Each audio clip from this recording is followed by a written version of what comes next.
our days are links of a disastrous chain. Yeah. But So can I ask something?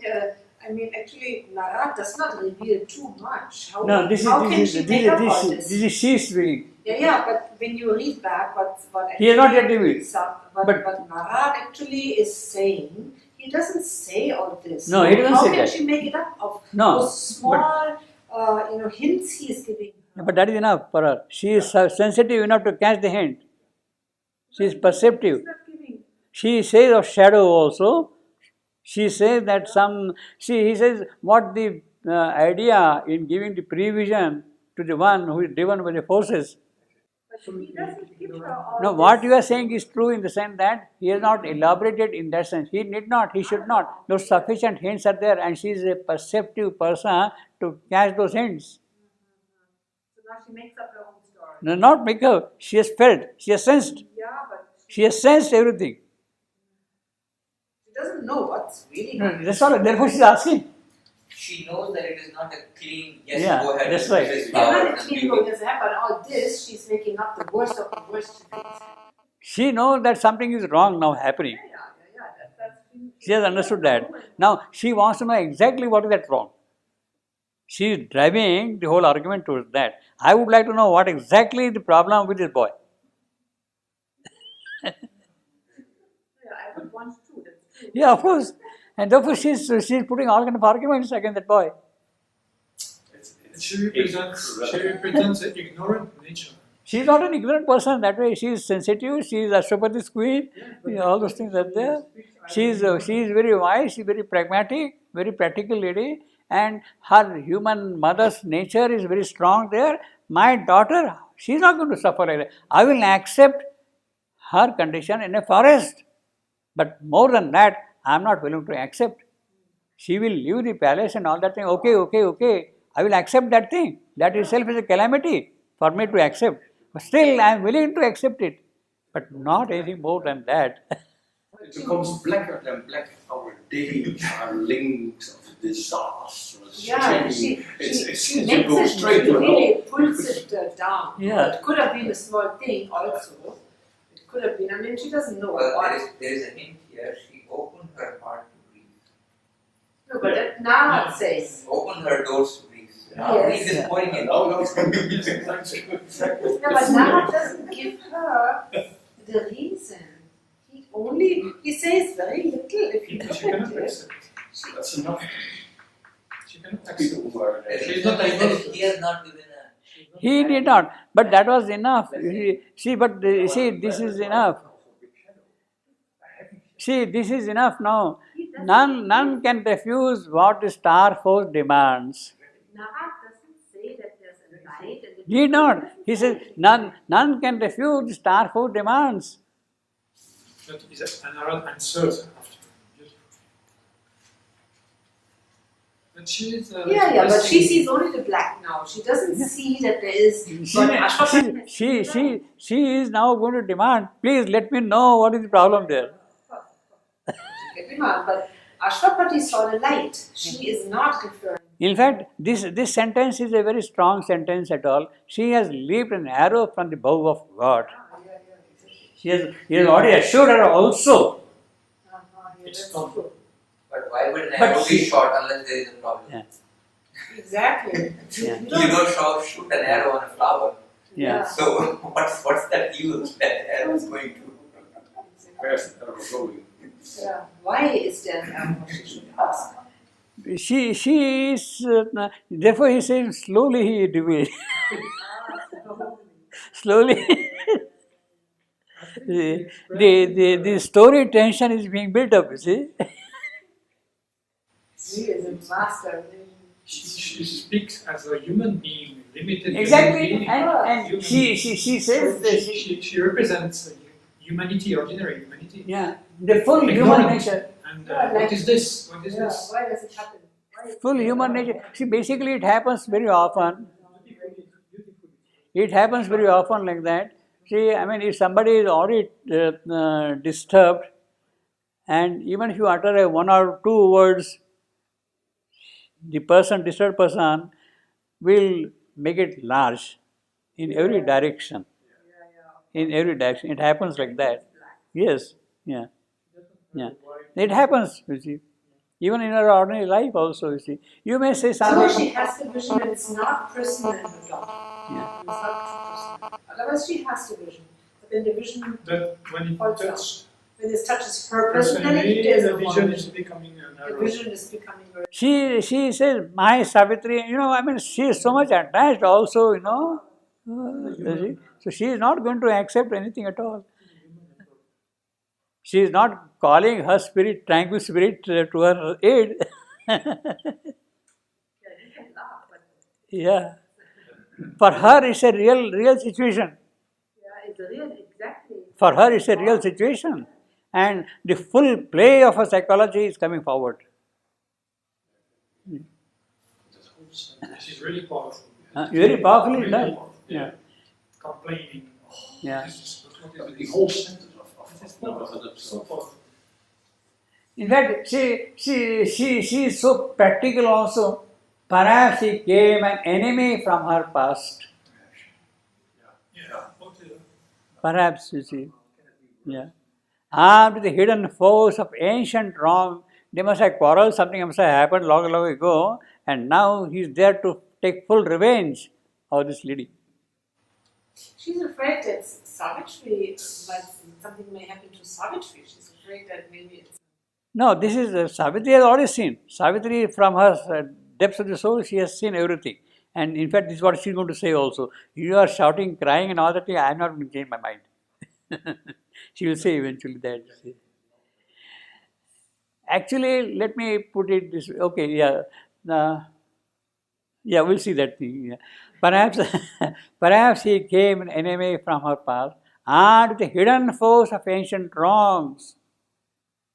All the past karmas which were there accumulated, he is now here. In fact, you must have seen the story of Shemantu. He has talked of, it is a very beautiful story. Some 10 lives before they were quarreling and all that thing, and in the present life, the whole scene was enacted here. Here is a story, you have seen the story, no? Yeah. 10 lives Yeah, before. yeah. It's true, it does happen. Yes, yes. Here, dreadfully entangled love and hate meet us, blind wanderers, meet the perils of time. Our days are links of a disastrous chain. Necessity avenges casual steps. It must happen that way, you see. You think that you have met accidentally, but by some kind of a necessity, it has to happen that way. All creatives come back unrecognized. So all cruelty, this is what she says, you see,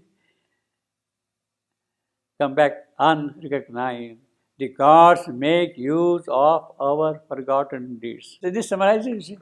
You are marionettes in their hands, puppets in their hands. Yeah, you cannot but do that, you see. Now she says here, this is a very powerful thing. And wore the beauty of the Shalva boy. This is what Savitri's mother is seeing. But, and then the gods make use of our forgotten deeds. Now, this is the human picture of things. But the poet has told us earlier, in fact, that is the reference I was seeing, 102.24. See, Savitri is going from place to place. That early morning when Satyavana and Savitri are going to meet, it is that event. So she might have passed by on chance ignorant roads. She is going from place to place constantly.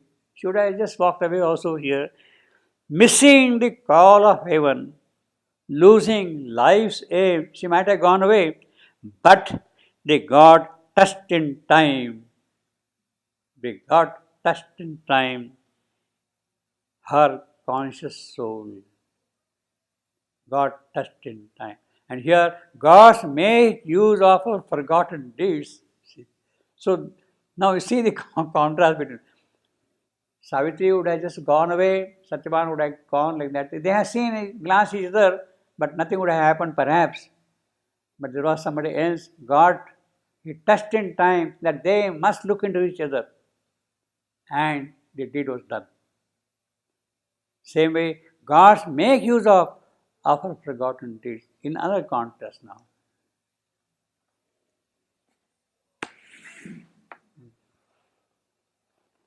So the human way of looking at this thing is, gods make use of our forgotten deeds. And there, God touched in time, the benevolent God, the God of love, yet all in vain the bitter law was made. What for? This creation. If it is so. Yet all in vain the bitter law was made. Our minds are the justicers of doom. It is our mind which passes judgments. Justicer, that is the judge. It is our mind which passes judgments on things. Yet all in vain the bitter law was made. Our minds are the justicers of doom. For nothing have we learned, but still repeat our stark misuse of self and other self, and fallen from the ethereal element, love darkens to the spirit of neither cause. This is quite natural for her to say. What still do you do? She is asking. And therefore, in that contrast, in that context, she is making again sort of elaborating her argument. Our own minds justify means Savitri has seen something, whatever it may be, she doesn't know anything. She is now with her mind justifying, yes, this is the only person I am going to marry with. Nobody else. We are justifying that thing, you see. Same thing also for everybody, you see. Our own mind, for nothing have we learned, but still repeat our stark misuse of self and other self, and fallen from his ethereal element, love darkens to the spirit of neither gods. Love itself takes the spirit of the lower gods, lust, passion, or what I want to call it, and then you fall into that trap. The dreadful angel. Yeah, sorry. Yeah, sorry, go ahead. Because Sherwin speaks about higher gods and lesser gods. Also. Lesser. Lesser gods. And another. Actually, the gods are present on every plane. You see, on every plane. You see, most of the gods people worship are vital gods. You see, vital gods. Even the brightest gods of the Greek are overmind gods. They're all overmind gods. The vital gods are also gods. No, but I mean even the highest gods, But the vital gods, they are Azure. they do it. They cause havoc also. They are Azure. They demand something from you all the while. Yeah, These are the Azuras. they're there. Yeah. Why does he call them gods? Well, I mean they're there. But they're not gods. They're gods. Yes, Azuras. there are gods. Huh? Azuras are not gods. No. The gods are present on every plane. The vital. But Azuras are low. They are low on the vital gods. No, see, the vital itself has ranges, no. So on every plane, that aspect is there, always demanding, you see. And many times we don't know to which real God we are praying. We don't know. We don't know that many times. I mean, we think that we get something, but it is more disastrous. Very often, you see. Now, what I was saying was, I mean, in the case of the Greek gods, I will say their maximum station is the overmind gods. They are overmental gods, not the supramental gods. The Greek gods are basically the overmind gods. Overmind gods. You can say perhaps equivalent to the Puranic gods, Brahma, Vishnu, and like that, Puranic gods, you see, on that plane, overmind gods, you see. Therefore, these gods are also subject to fate, anarchy. As I said this last time, the Greek gods are subject to fate. She says, no, exempt from fate. Only those who are above the overmind, they are exempt from fate. not otherwise.